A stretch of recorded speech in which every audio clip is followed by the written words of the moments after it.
Hello students, आज हम पढ़ेंगे 9th क्लास की साइंस की 8वीं वर्कशीट जिसका टॉपिक है गति। बच्चों, हम गति के बारे में जानते हैं कि हम यहाँ जा रहे हैं या वहाँ जा रहे हैं, इस तरह से हम बातें भी करते हैं, है ना। कई बार हम गाड़ी से जाते हैं या कार से जाते हैं या फिर साइकिल से जाते हैं, एक जगह से दूसरी जगह जा रहे हैं, है ना। अब जब आप गांव जाते हो या ट्रेन में सफ़र करते हो तो क्या होता है, अगर सामने से कोई ट्रेन आ रही है तो आपको उसकी गति का पता लगता है, और साथ ही साथ अगर आपके साथ साथ एक और ट्रेन चल रही है जिसकी गति समान है तो ऐसा लगता है दोनों रुके हुए हैं, ठीक है ना। तो गति क्या हुई? गति कोई भी वस्तु जो एक स्थायी बिंदु के सापेक्ष अपनी स्थिति बदलती रहती है तो हम कहते हैं कि वह वस्तु गति में है। 3 प्रकार की गति के बारे में हम यहाँ बात करेंगे: सरल रेखीय गति, वर्तुल गति, आवर्त गति और दोलन गति, ठीक है।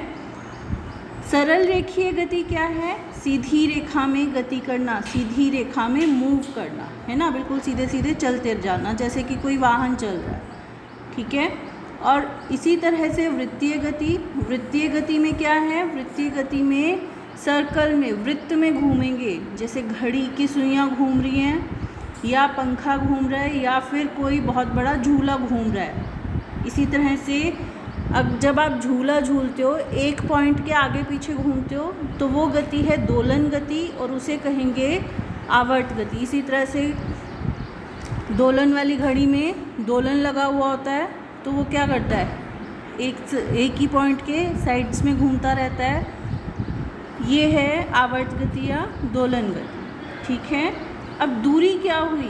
दूरी है कोई भी वस्तु जब एक जगह से दूसरी जगह जाती है या अपनी स्थिति को बदलती है तो फर्स्ट पॉइंट यानी कि आरंभिक पॉइंट और लास्ट पॉइंट यानी कि अंतिम पॉइंट के बीच की दूरी, लंबाई जो है वो दूरी कहलाएगी, ठीक है।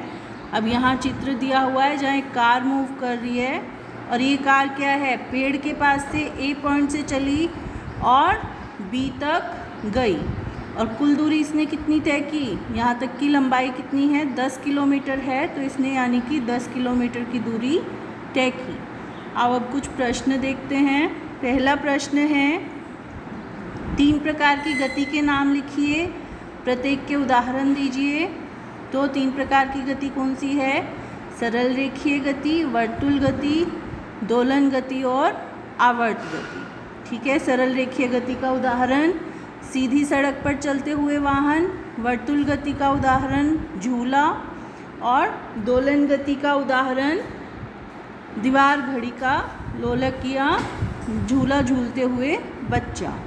किसी वस्तु द्वारा तय की गई दूरी किस अवस्था में शून्य होगी? देखो, हमने यहाँ क्या कहा कि लंबाई हमें मापनी है, पर जब ये कार अगर 10 किलोमीटर जाके वापस अपनी स्थिति में आ जाएगी तो क्या हुआ? इसने दूरी कोई भी तय नहीं की, दूरी तय की पर इसकी अवस्था क्या हुई? वहीं पर आ गई वापस, तो यहाँ पर शून्य हो जाएगी। यदि आपके घर और स्कूल के बीच की दूरी 2 किलोमीटर है और आप रोज़ स्कूल जाएं तो आप 5 दिन में कितनी दूरी तय करेंगे?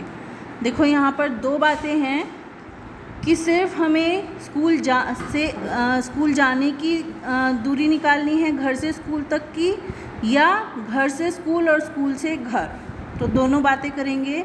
देखो, 2 किलोमीटर है, अगर एक साइड का निकालेंगे तो 5 से गुना करेंगे, हमारे पास आ जाएगा 10 किलोमीटर 5 दिन की दूरी।